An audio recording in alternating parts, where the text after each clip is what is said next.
Hey everyone, this is Erik. I'm here to give you another slightly deeper look at the business wheel. Now, this is a concept that I've developed over the years with clients, and we found it extremely useful to do a couple of things. First off, it allows you to get a grasp on your business in a new and different way. The second thing it lets you do is it lets you A, find out where your problems are, identify the problems, and B, go and focus your resources on exactly what part of the business needs the most. And it helps you do that very quickly, very easily, and very efficiently. Now, like most good tools, it's fairly simple. It takes about 15 minutes to really get a good grasp of, but you're going to find that this is very versatile and you're going to use it a lot. And I highly recommend you use this in planning sessions and strategic sessions, things like that. Now, the first thing that everybody says is, but my business is different. And yeah, you're right. Every business is different. But then again, every business is the same. Every business has, certain functions that have to occur.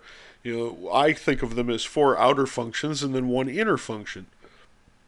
What you're going to find is that most successful entrepreneurs refuse to get trapped by their business. I call it the tradesman's trap. And that's where, and I've said this before, where if you're a plumber, you've got a wrench in your hand. If you're an accountant, you're crunching numbers. If you're a dentist, you're drilling teeth.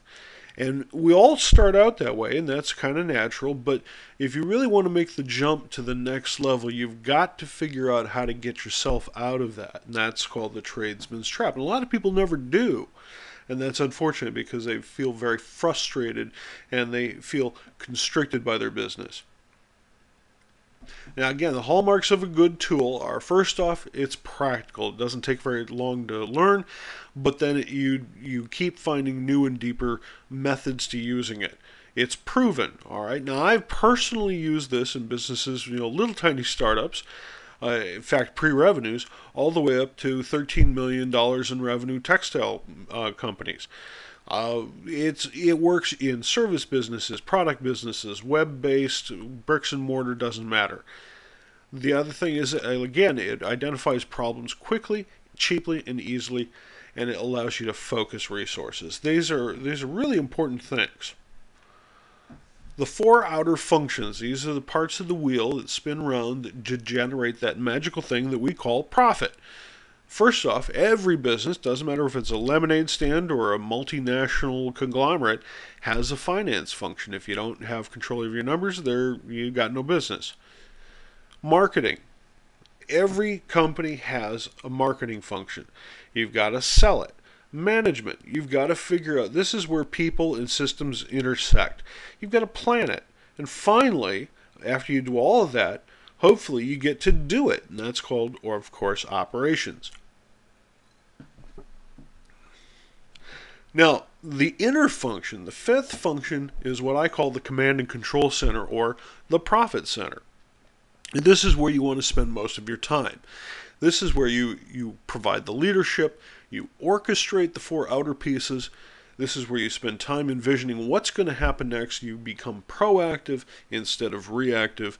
It allows you to communicate but not be trapped, and also to facilitate, because part of your job as the entrepreneur in this command and control center is to allow these four different parts on the outer circle to communicate and work together. If you've ever been in an organization where you've had stovepipe command where people start saying that's not my department, you know exactly what I'm talking about. Now let's going to talk about finance, counting it. If you don't control the numbers, they're going to control you. And basically, it doesn't matter what kind of mission you've got and how wonderful, and I think that having a mission-based business is critical to your success. However, the bottom line is the bottom line, and they call it that for a reason. Nothing matters but profit. And profit only counts when it hits the bank account. Have you ever tried to take your inventory from the warehouse and go buy groceries with it? Well, if you can't, then it doesn't count. Everything must be budgeting, and up to and including, and maybe even especially, profit. And I'll give you a little hint here. One of the things I do, it drives accountants nuts, but I found that this is really powerful. What you actually do is you go into your chart of accounts and you put in an expense column called profit. and you set it to whatever percentage you like, 3%, 5%, 7%, doesn't matter. But what you do is you end up writing a check for that every month, just like a bill. And a magical thing happens. You end up paying it. And your business will still just barely break even. But now since you've already budgeted profit, there's no question that you're going to make money. It really works. I know it sounds like, a little trickery in the psychology, but it really does work. And remember, budgets serve the mission. Most entrepreneurs hate budgets, and I strongly suggest you get yourself a good bookkeeper or a CPA to do the books for you. Most entrepreneurs should never be allowed near the books, but you have to understand what numbers that we're talking about. What the numbers are really important. Now, this is something near and dear to almost every entrepreneur's heart, and that's marketing. You got to sell it. Once you've got control of the checkbook, now you got to figure out how to get customers to start asking for orders. What we really want to do here is cultivate raving fans. If you haven't read that book by Ken Blanchard and Sheldon Boltz, by all means, go out and get it. It's a great little book, but it's very powerful. Marketing breaks down into 4 different functions. Lead generation, which you can commonly think of advertising, PR, things like that. Lead conversion, this is the sales process. This is actually taking the prospect and turning them into a client. Customer retention. Now, I put this into marketing because most companies do an absolutely atrocious job with customer retention.